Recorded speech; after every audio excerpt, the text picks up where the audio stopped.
That's right, y'all. You are now rocking with the best. This is the Top 5 Dead or Alive podcast with alioxnfree and Cali Rock.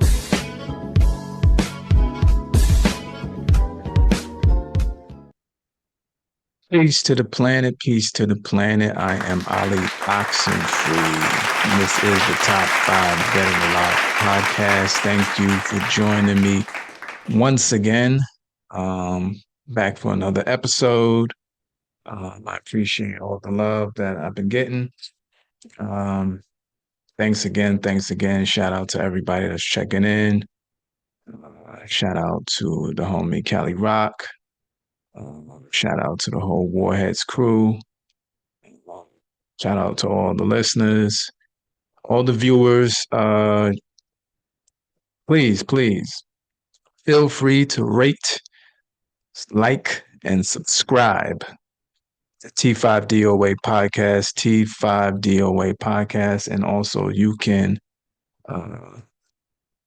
make a donation if you so choose. You know what I mean? If you find it in your heart to donate to the show, lights, cameras, and everything costs money. You know what I mean?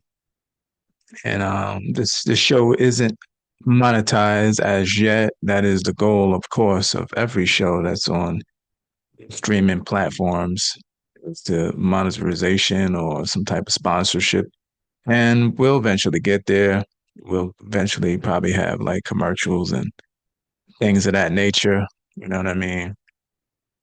You know, that's the ultimate goal, of course. But one step at a time. I'm just trying to get the ball rolling on with this show and be able to provide premium content. I don't really like that term, content or content creator. This is this conversation, you know what I mean? About different things in life, not just pop culture, not just hip hop, you know, not just black issues or whatever. You know, this is a show just about life in general, but it is the Top 5 Dead or Alive podcast, the top 5 show. So we always do stuff in sequential order from 5, 4, 3, 2, 1, right? From power to knowledge, right? We're gonna get the show rolling.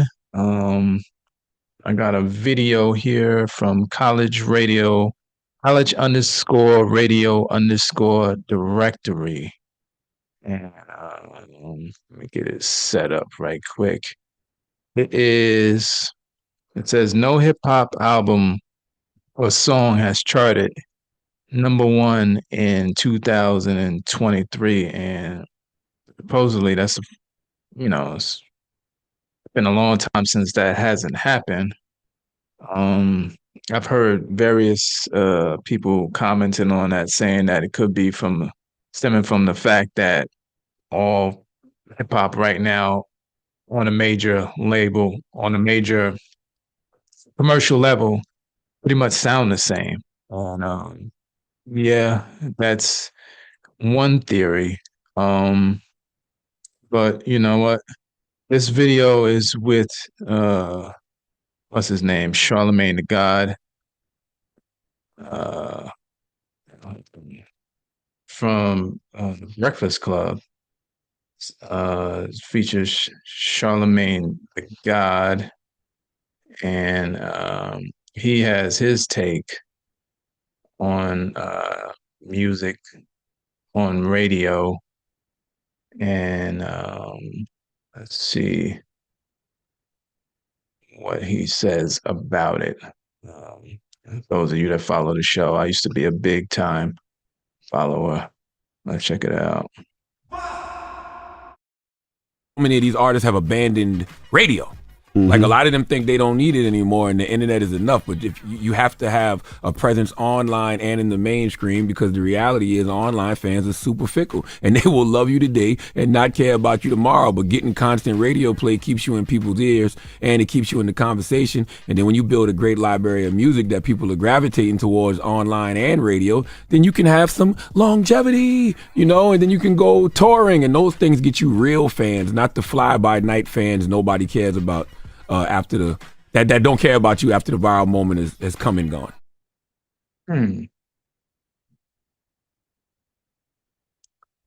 Hmm. Mm, I don't really 100% agree with that. 'Cause there's a lot of musicians that have huge followings that tour and make money and make super merch. Somebody like Tyler, the Creator, is definitely one of them. Don't hear his music on the radio at all, but he has a huge following. There's other rappers and musicians that they don't really necessarily chart on the radio, um, and they still are able to be successful in their craft and in their chosen fields. Um, I think I think one of the possible reasons why a lot of artists might not be so quick to go to the radio route is one of the simple facts being that it costs like over $200,000 just to have a hit record.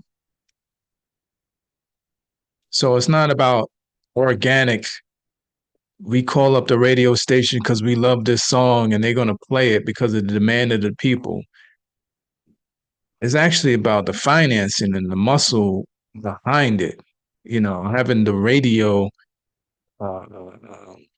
section of the label distribute the money to get it to the hands which is odd because they say that payola is illegal. Um, is that not a form of payola? Why do you have to pay money to get something on the radio? Shouldn't it be on there because the people demand it enough? But you can tell, that's not really the case because each radio station pretty much has a playlist and they kind of follow the format of the playlist throughout, each market pretty much. And the playlists be pretty much the same. So when you listen to the radio, you hear pretty much the same thing over and over and over and over again. Now, you might have certain songs that slip through the cracks because of their viral, them going viral on, the TikToks and Instagrams and things of that nature and whatnot, which is weird in with itself because you have a song like Munch that was like a minute and change, but it was a viral hit, which also troubled me because I don't know, I've told a story one time that I had posted a video on TikTok. It's with an elder who's it's an older gentleman who has a store. I think in South Carolina. It's like an Afrocentric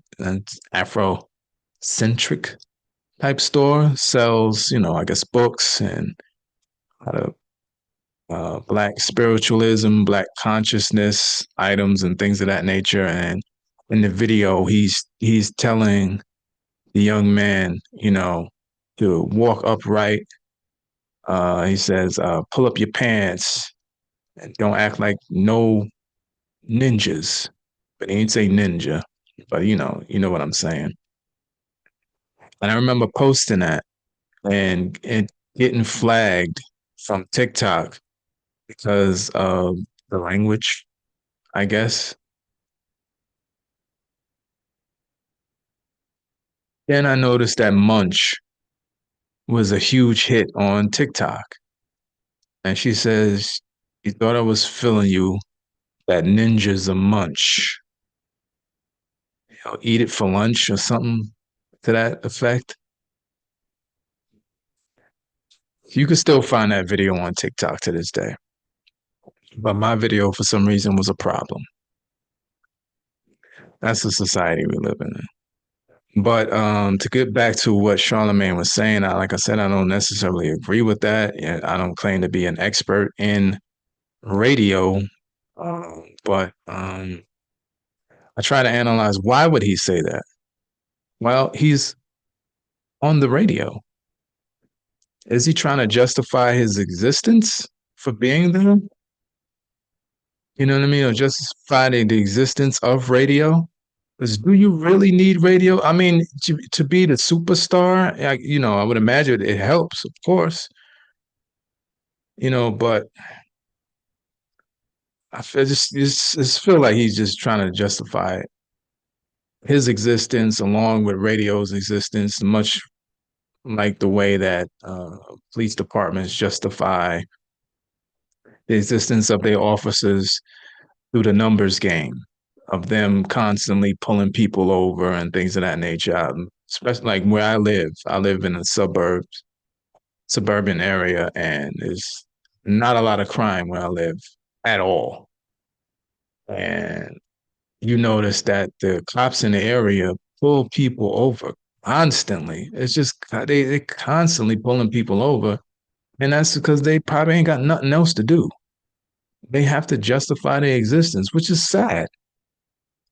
When you just want to have, you know, society where, things is pretty decent, going right, you know what I mean? I don't know. I guess it's all, when it's money involved, things get a little chippy, as Jim Jones would say. You get a little strange. It is what it is, but I kind of, I kind of disagree with Charlemagne, and I used to be a huge fan of that show, but as I haven't really been checking into it as much, I used to be a fan of him. I used to be a fan of Steve Harvey, but you know, it's starting to feel like you see one of those shows, you're seeing them all. No disrespect to them. They're great at what they do, and they're masters at their craft, but eh. Anyway, moving on. I got a video from I am when they put all these the IG handles when it's all together, it makes you feel kind of dyslexic trying to read these things. I am Manja Nazura. I'll probably put the at in there, but it's a sister talking about the welfare system um in our society. Um I guess from the perspective of being a black woman. And a lot of people don't realize that black people are not they, especially black women, they used to have a stigma on black women who are on welfare. They used to call them welfare queens and things of that nature. And in actuality, they're not the majority that's on welfare. You'd be amazed to find out that there's more white people on welfare than there are black people. I used to have a friend that worked in one of the welfare offices, was way back in the days in New York City. And I remember him telling me that the offices that he worked in was filled with Hasidic Jewish women. They were heavy on the system. And I was confused. Really? Really? And I remember passing by a couple of the places, you know, like downtown Brooklyn. They had one down there. They had one on, I want to say Lafayette or one of the spots going towards like Clinton Hills. Used to, pass by there traveling or whatever, and you should see them coming in and out, and this is no disrespect to that community at all, but it is an observation and it makes you realize, no, we're not, the narrative is always, when it comes to black people, it's always the most negative. Like we get the blame and the brunt of everything that's quote unquote negative. It's extra heavy when it comes to us for some reason. But this is what the young lady, uh, what his name is. I don't even want to pronounce her name again, but you'll see it in the video. I'm butchering her IG handle if this is her and not somebody else that's posting it. But you let me know what you think. Like, we didn't create welfare, we were handed it. But welfare gave us all that we needed to say, fuck that nigga.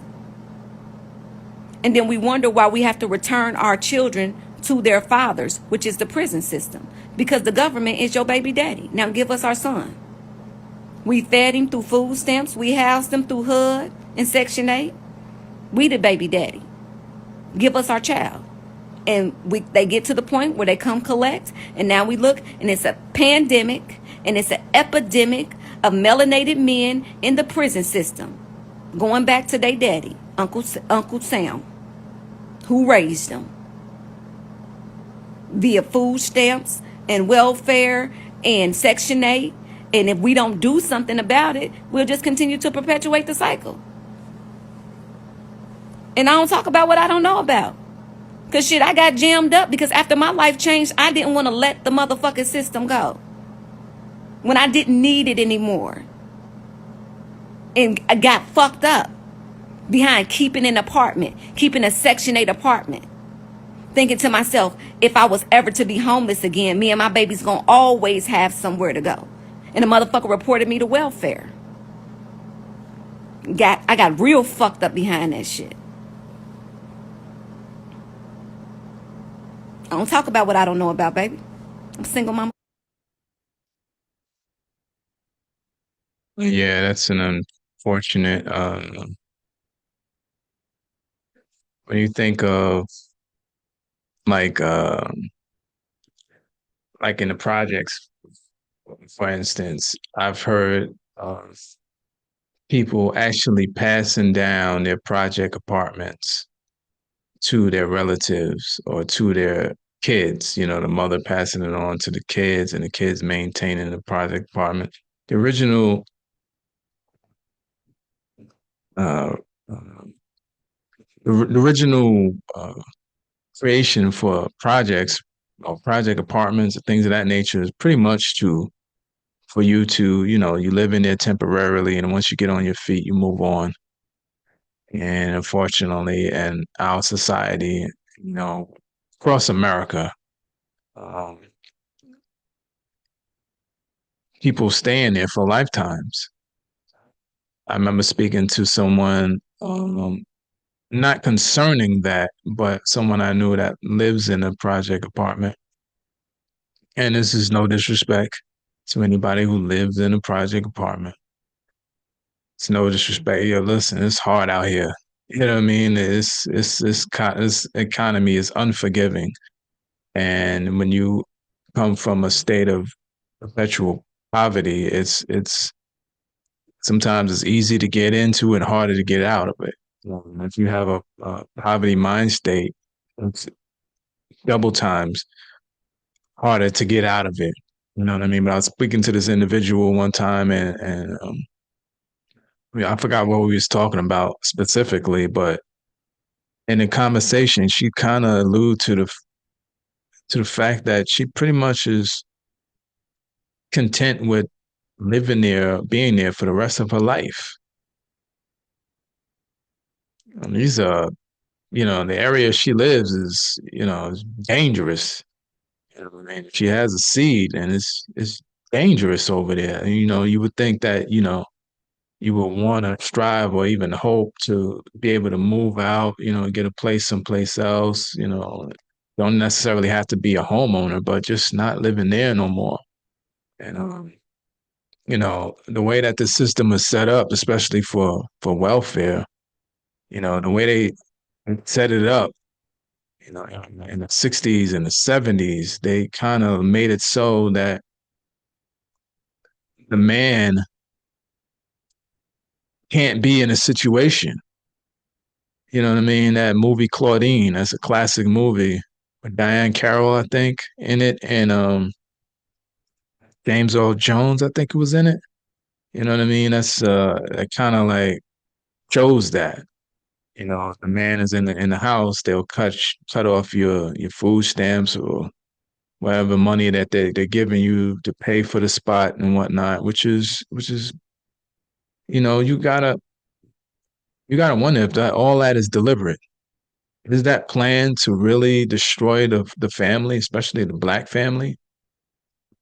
You know what I mean? The quote unquote poor. Is it deliberate? Because statistics show when the father is not in the household, especially if you're raising boys, they fear a lot worse, you know, if it's just with the single parent being the mother. When you need that masculine energy in the family, especially when you're raising boys. You know what I mean? So these devils, you know, they're real slick. They make their moves decades ahead, you know, and you can't help but to wonder if it's all to just feed the system, and that system being the prison industrial complex, because it's like hotels. You need people to fill them beds, and when you're having a society that's creating families that lack the father figure, you know, it's not but so much that the mother can do when it comes to raising the boys. And they already got it sketched out to where if your reading level is below a certain point, they could kind of guarantee that you're going to be one of the people to fill those beds, those prison beds, pretty much. They bank on that. You know, they have whole prison guard unions that bank on that. You know what I mean? That's why it took so long for them to kind of like criminalize marijuana in certain areas, because you know it was tons of people that was in jail just for bud, which is bananas. They legalized it in New York City, and you know what happened? Absolutely nothing. The sky didn't fall. People wasn't out killing and raping and nothing. It's just motherfuckers is smoking weed. That's it. It's bananas, man. But this is our backwards ass society. United in the United States, at least, you know, I can't speak for other countries, but the United States seemed to be the home of the central hub of the matrix, man. And all types of, it's real backwards the way that we you know, you would think that it would be a society that's goal is to kind of uplift the people. And you know, I seen a video, excuse me, a news report on. I think there was some shootings in Baltimore recently. There was a bunch of people that got shot. The sentiment felt more like, let's get these guns off the streets. And I'm like, that's always the sentiment. Let's get the guns off. Let's arrest the people that got the guns and the guns and the guns. These band-aid approaches to our problems just don't seem to be doing anything. How about we just try to invest into these areas, develop educational programs, social programs, have people giving up people opportunity to make a living. I think whenever you have an area that is overwhelmed with poverty, you have everybody fighting for resources. That's when the drugs come in, selling, the using, prostitution, the pimping, the assaults, people robbing each other. Just getting rid of guns just don't seem to be the answer. Um, but I'm not a social engineer. They are. I guess that's why things are the way that they are today, for the most part, man. Which is, I hope this interview, this episode seemed to be going in a real bleak type of way, but these are just certain things that I just came across um as of recent that I thought was very interesting. Um, but anyway, on to the next topic. I got something from I am Madam President, young lady that I follow on Instagram. She's usually have some informative um videos.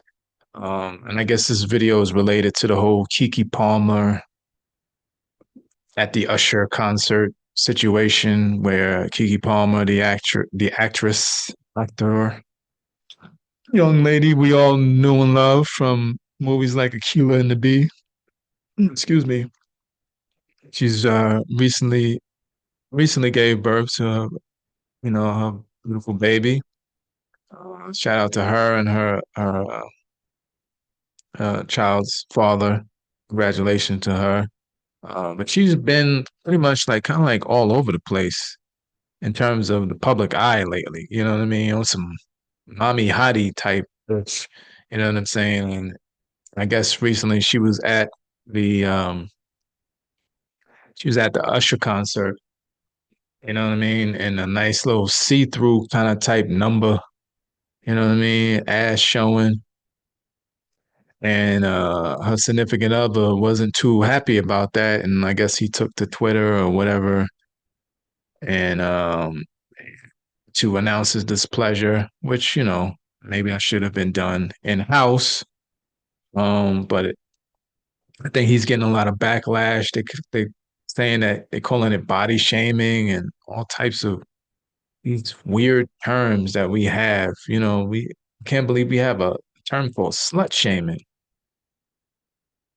Wasn't what's his name, 21 Savage, when he was dealing with homegirl Amber Rose at a slut march or something like that?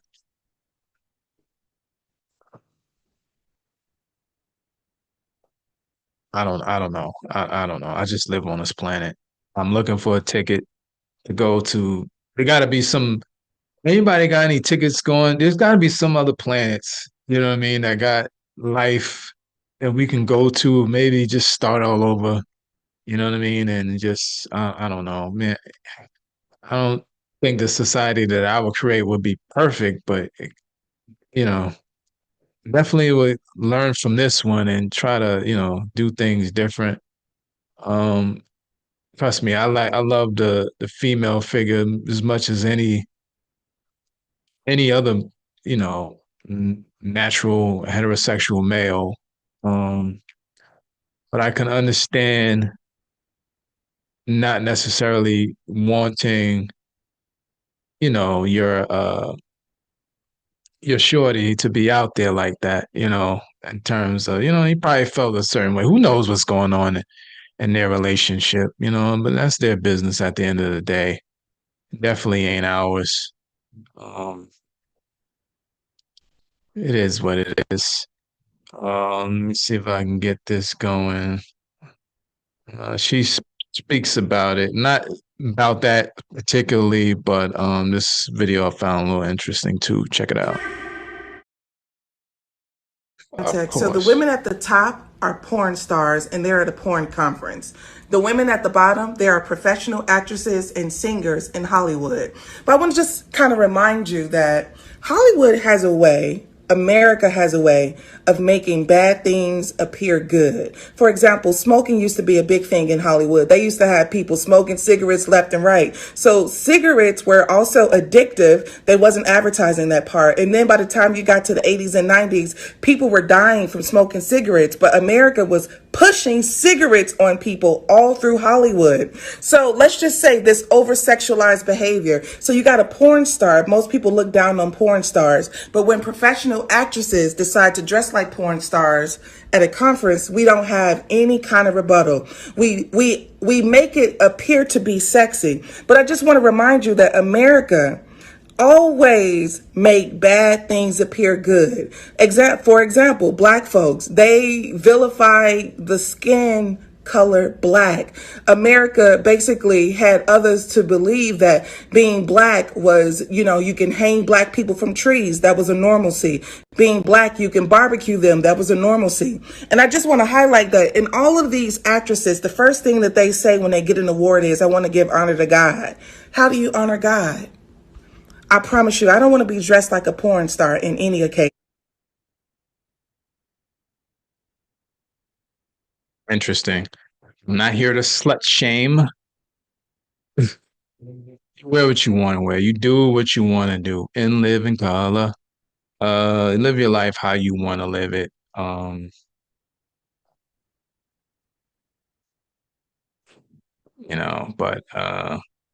yeah. Yeah. I just live here on this planet,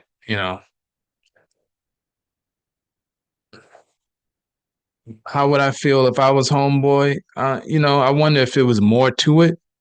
Of course, you don't really, like I don't think I want, you know, to be out with my shorty and she got like some see-through number on.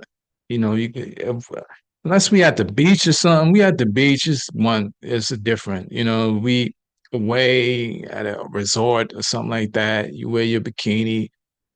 It is what it is. But at a concert or at some music conference, I would probably feel ways about that too. You know what I mean? If that was my daughter, I would feel ways about that too. But everybody's entitled to live their life the way that they see fit, And who am I to judge? You know, I ain't perfect myself. Um, but it's just she does definitely has a point on the way America we do have a way of justifying like our own sicknesses, at least for my BS, my personal BS, and I hope you are the same way as well. You're able to look at it and say, yeah, that's some bull-ish.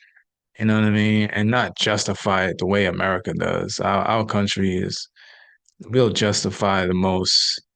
It's it's it's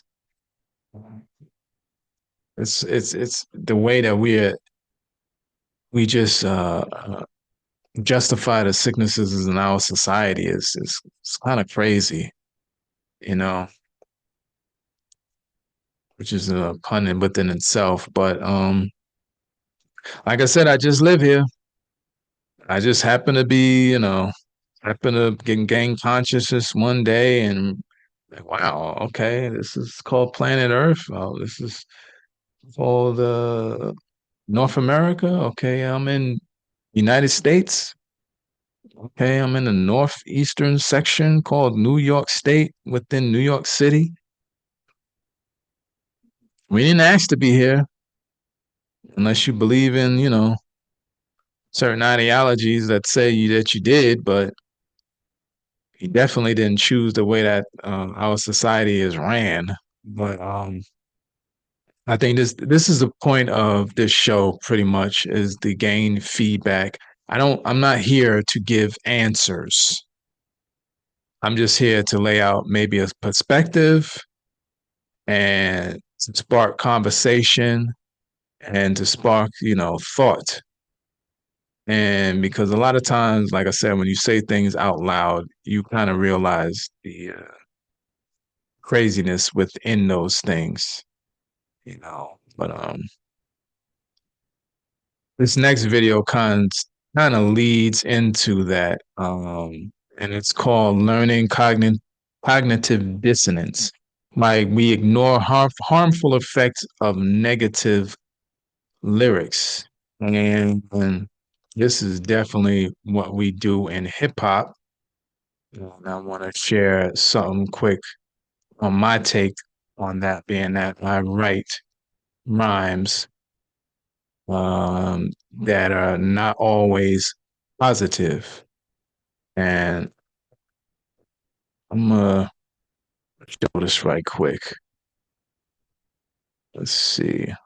This is from the Ghetto Boys Reloaded podcast. This is an interview that Willie D is having with I gotta find out the brother's name that he's speaking to, but I found it fascinating. Um, hold on, let's see.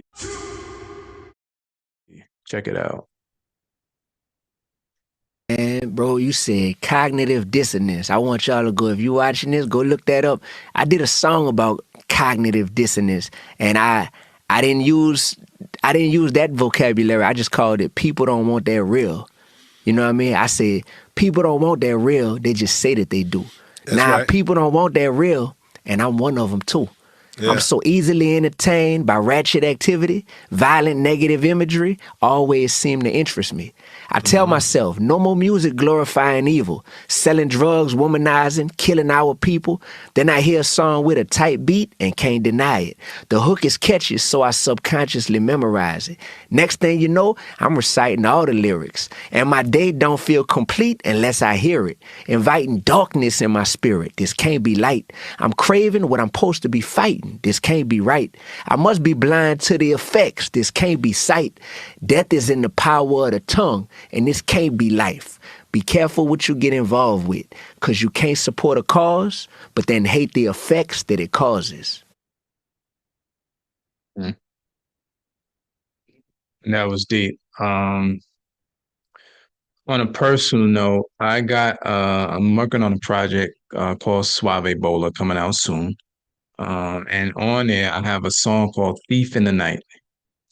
And on the second verse, I talk about a character, I guess you could say me being the subject, and I'm talking to a shorty who's putting me up on a lick being an opportunity to do some dumb shit. And the opportunity is basically to do a home invasion.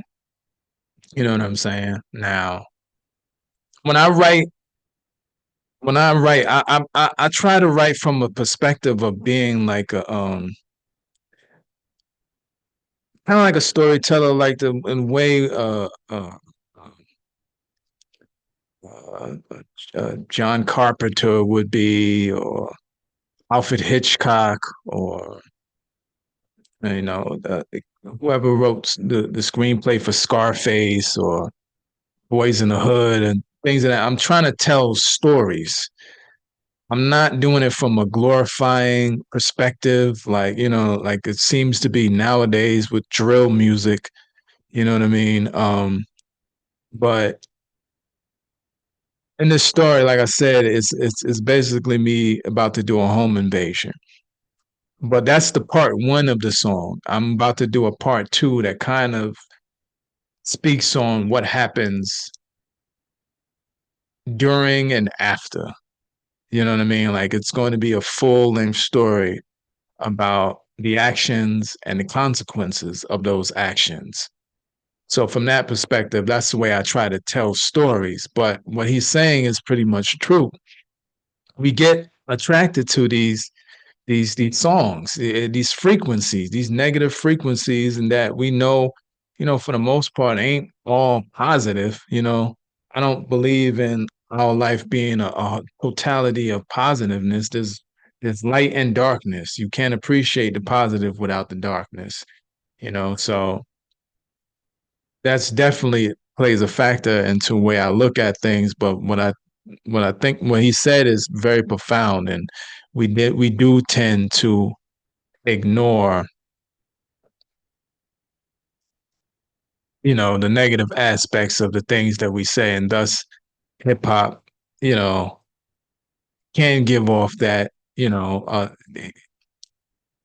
it could be life imitating art and art imitating life, and you're not if you're going to go out there and do a drive by, you're not going to listen to some happy uplifting motivational music. You're going to listen to, if you're going to play something in the car on the way to do that dirt, it's going to be some shoot 'em up, bang, bang, unfortunately. Um, you know, but I'm definitely, as a storyteller, I want to show both sides and both aspects, because I don't want to just put out music, positive music, just for the sake of it. Like the dark don't exist. It exists and is very real. You know what I mean? But I want to show the negative aspects of what happens when you commit certain acts. If going to stick somebody up or rob somebody or whatever, selling drugs, whatever, what have you. You know what I mean? I want to show both sides of the story so you could make your decision. If you, God forbid, are about to go into that realm. And that kind of brings me to the last video. To me, kind of is the accumulation of someone who might. Let me just play it. It's bugged out when you see this being a future of hip hop. I don't know if this person is an artist. I wish I can get more information. If anybody has information on this person in this video, please send it to me in the comments or DM me or whatever at alioxnfree, whatever and whatnot, or hit me up in the YouTube section. But this I found to be very, very interesting. Check this out.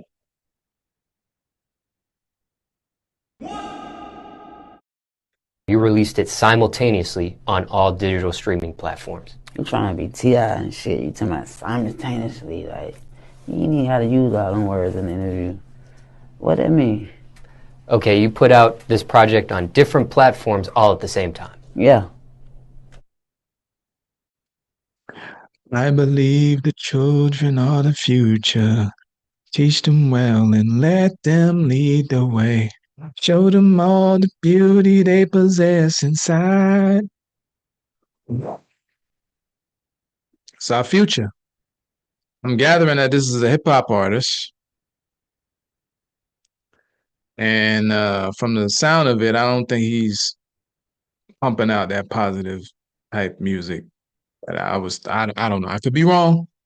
And there's no disrespect to him. Listen, there's tons of words that I might not know or understand. You know what I do when I come across that? I get my phone, I dial it in, and I look it up. And I'm like, oh, okay, I got a new word to add to my vocabulary. The only thing that I found troubling about this video was just the arrogance in the way he's trying to be too T.I. something. What that mean? As opposed to saying, what do you mean? Could have just said, could you explain what do you mean? It was just the level of arrogance, and maybe that was just his own, insecurity, pumping up a bravado, basically saying, I don't know what the hell you're talking about. I don't know what simultaneous means. But you're a musician, and I'm guessing you're a rapper. That means that you have to write rhymes. Get a thesaurus. You don't even need a thesaurus. You have your phone. You know what I mean? Trying to learn a word a day. Any word that I hear that I don't know, like I said, I look it up because I love learning. Anyway, rate, subscribe, like, check out Kicking the Kids, Into the Rapscallion. That is a book that is written by me and my homeboy Lamar Cali Rock Callahan.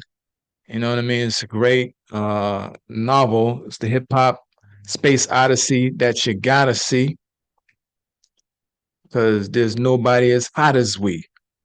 Stars. Check that out. You can check it out on Amazon, Kindle, on barnesandnoble.com. If you want an autographed copy, hit me up on DM. I will send it to you. Be on the lookout for Suave Bola coming soon. That is my first musical project. Like I said, rate, subscribe, check out previous episodes. We got like close to 40 of them.